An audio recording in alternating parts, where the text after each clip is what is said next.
Hi, my name is Barry Papoff of ARCX, and welcome to today's demonstration of ARCX in use at the LEGO Car Factory 1.0. The ARCX family of products connects people, tools, and materials to your assembly process to improve your quality and reduce your manufacturing costs. Today's demonstration will take you through one example setup of ARCX in use on a factory floor to detect and correct errors. This setup will detect and correct errors as they occur in real time in process to ensure zero defects and to prevent any defects from propagating down the line. Our setup also collects real-time data, cycle times, events, and trends, which allows you to improve your throughput and reduce your manufacturing costs. At the heart of the setup is ARCX's UP3K industrial controller. The UP3K is a powerful controller, HMI, and I/O interface built-in one that is designed to connect to the widest range of sensors, tools, PLCs, and equipment on a shop floor to make for an easy integration. The error-proofing logic and screens you will see were written using our Watt and Flex Frame development environment, which comes free with every ARCX controller. For more information about ARCX products, please visit our website at www.arcx.com. But for now, let's move into our demonstration.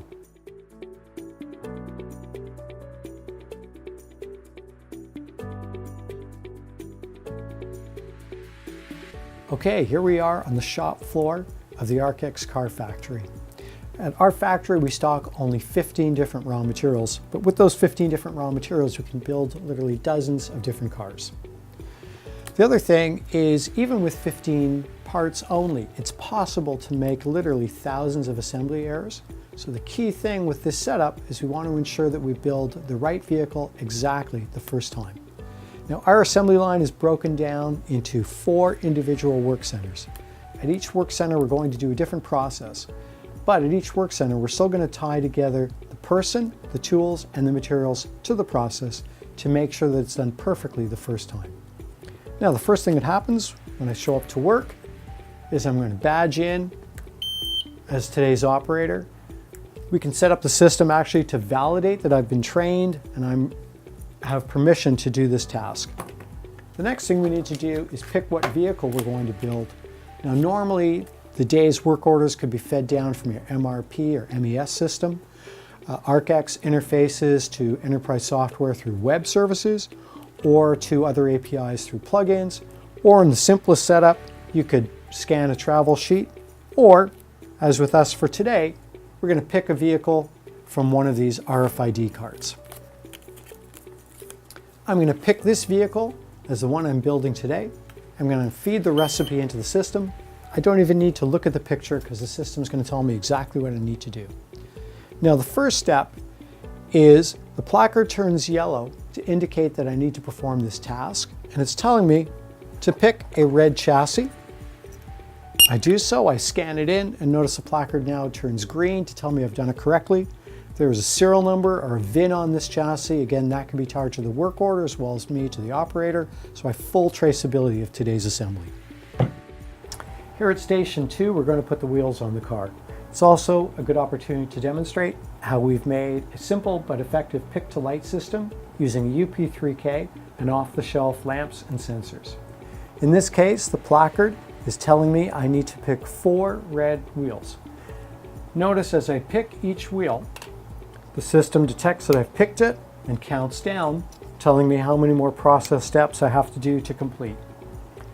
Now, what happens if I make a mistake? So I'm going to reach deliberately into the wrong bin.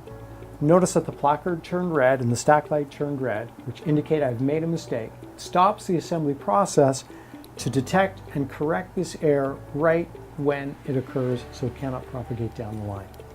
Now, because we're an IoT device, this information can be sent up to a stack light, to an andon or overhead display system, or in this case, it can even call my supervisor over, who will come over, see that I've made a mistake, train me how to do it correctly, and then the supervisor will bypass the error so that the process can continue.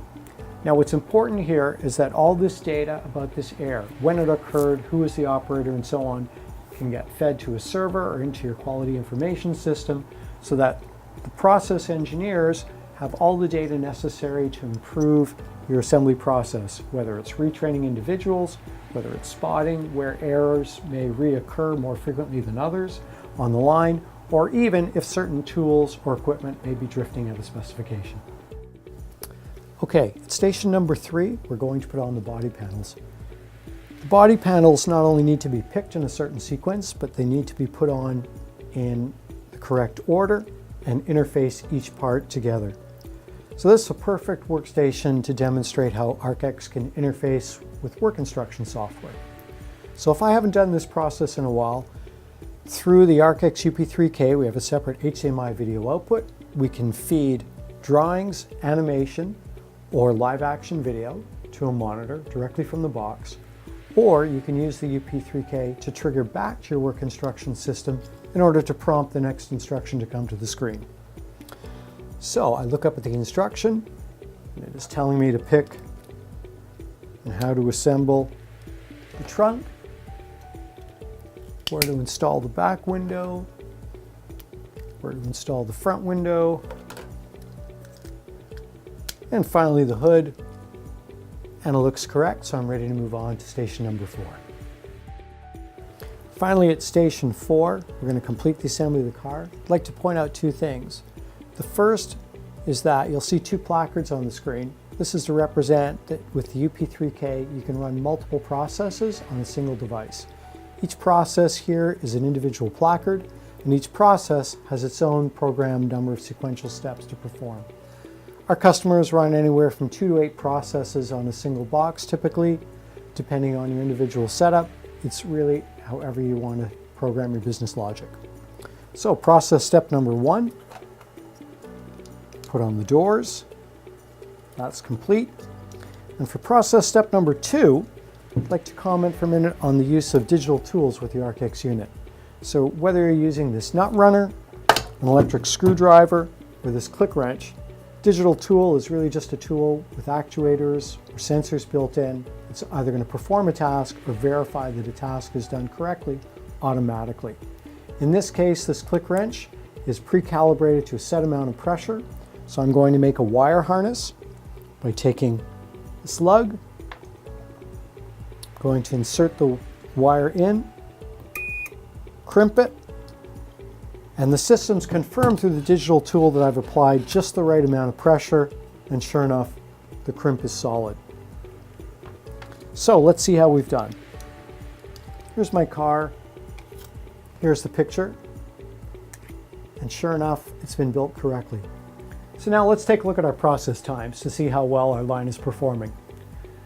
These numbers show how long it took to complete each step in elapsed time.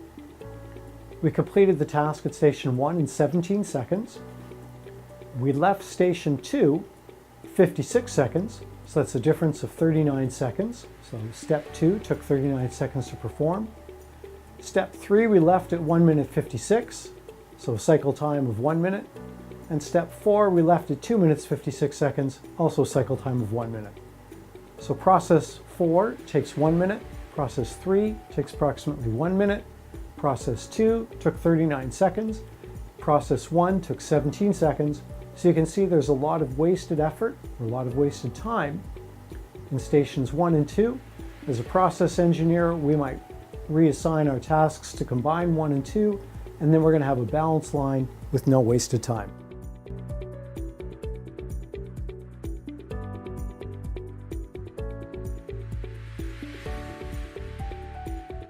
In summary, we created the ARCX Lego Car Factory demo to demonstrate just one of the applications you can build using ARCX hardware together with our Watt and FlexFrame development environments. We created a simple assembly error-proofing setup. We validated the assemblers being authorized to do the work. We sent the recipes down to the line at each station in the right sequence. We created a pick-to-light. We hosted work instructions, and we interfaced with digital tools to ensure that the product was built correctly the first time through without defects. And then finally, we collected and displayed assembly metrics that a process engineer can use to optimize your efficiency. Thank you.